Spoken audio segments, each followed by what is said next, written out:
kalau yang untuk reaksi gelap, senyawa-senyawa yang dibutuhkan itu yang pertama adalah ATP, terus NADPH2, di mana ATP sama NADPH2 ini didapetin dari hasil reaksi terang, ya kan? Terus senyawa lain yang dibutuhkan adalah karbon dioksida atau CO2, karena reaksi gelap ini disebut juga dengan proses fiksasi CO2 atau fiksasi karbon dioksida, oke? Dan yang terakhir yang dibutuhkan dalam reaksi gelap adalah senyawa RuBP atau ribosa bifosfat dan enzim Rubisco, di mana enzim Rubisco ini disebut juga dengan istilah ribosa bifosfat dekarboksilase, oke? Nah, secara umum proses reaksi gelap itu terjadi dalam suatu proses yang disebut dengan siklus Kelvin.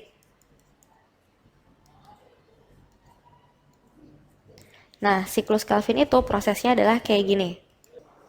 Pertama, karbon dioksida atau CO2 itu bakal diikat sama RuBP atau ribosa bifosfat. Proses ini disebut dengan tahap fiksasi. Nah, nanti si pengikatan karbon dioksida oleh RuBP ini bakal menghasilkan APG atau asam fosfogliserol. Nah, asam fosfogliserol terus bakal direduksi jadi PgAl atau fosfogliseraldehid. Nah, proses ini disebut dengan tahap reduksi. Pada tahap ini bakal masuk senyawa ATP sama NADPH2 yang dihasilkan dari reaksi terang, oke? Nah, terus dari fosfogliseraldehid ini kemudian bakal dibentuk glukosa sama DAP atau DAP maksudnya dehidroksi aseton fosfat, oke? Diulang dikit ya. Jadi yang fosfogliseraldehid ini bakal dibentuk jadi glukosa sama DAP atau dehidroksi aseton fosfat. Terus senyawa DAP ini atau dehidroksi aseton fosfat ini bakal dibentuk lagi jadi RuBP.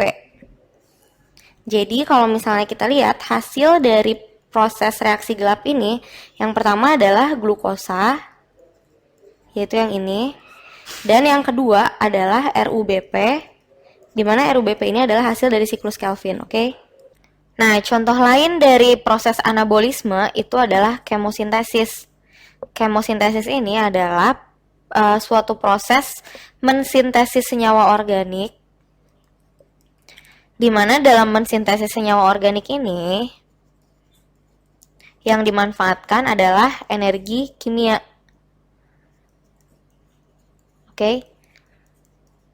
Nah, terus contoh dari kemosintesis itu apa? Misalnya adalah nitrifikasi.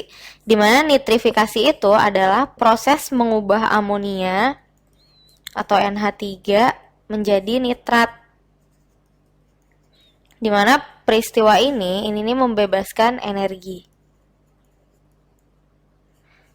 Tahapannya sendiri untuk proses nitrifikasi itu kayak gini. Jadi dia terdiri dari dua tahap. Yang pertama adalah amonia yang kemudian dioksidasi bakal ngehasilin nitrit sama energi. Nah, energi ini bakal dipakai sama bakteri Nitrosomonas dan Nitrococcus untuk mensintesis senyawa organik, oke? Sementara itu, nitrit dari proses ini bakal masuk ke tahap berikutnya. Nitrit ini kemudian bakal dioksidasi menghasilkan nitrat sama energi.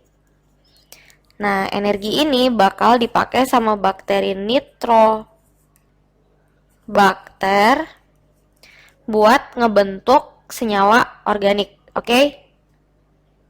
Nah, sebenarnya proses nitrifikasi ini juga sangat bermanfaat buat tumbuhan. Kenapa? Soalnya si nitrat yang dihasilin dari nitrifikasi ini bakal dipakai sama tumbuhan untuk mensintesis protein.